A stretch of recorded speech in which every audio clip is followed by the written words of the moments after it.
Hello everybody, this is Shivangi Tiwari and welcome to my channel.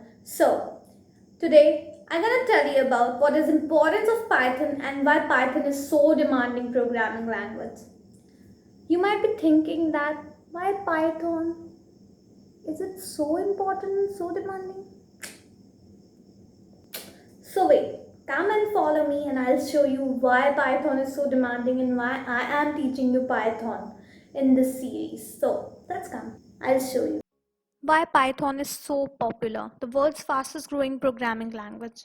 Every software engineer, every data analyst, mathematician, scientist, accountant, and even a network engineer, and also kids, are crazy about Python.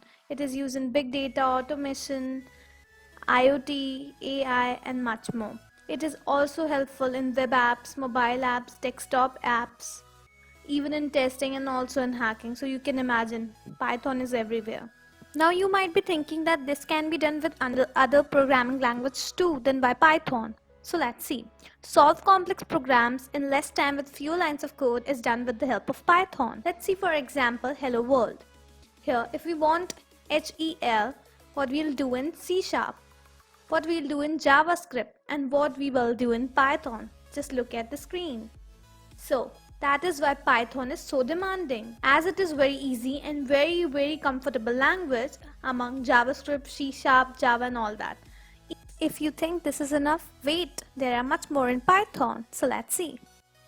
It is a high-level programming language, huge community, cross-platform language and has large ecosystem. You can look on the screen as it has 4 more features and more else. It is a language which is used since 20 years. In simple, what is Python? A multi-purpose programming language with simple and friendly syntax. That is why Python is so much in demand and so much in growth. So I believe that you got this point. Up next, we will be looking at Python versions. Why Python 2 is different from Python 3. Also, we're gonna download Python IDE and Python. So, are you excited? Even I. So yeah, see you there. Bye bye.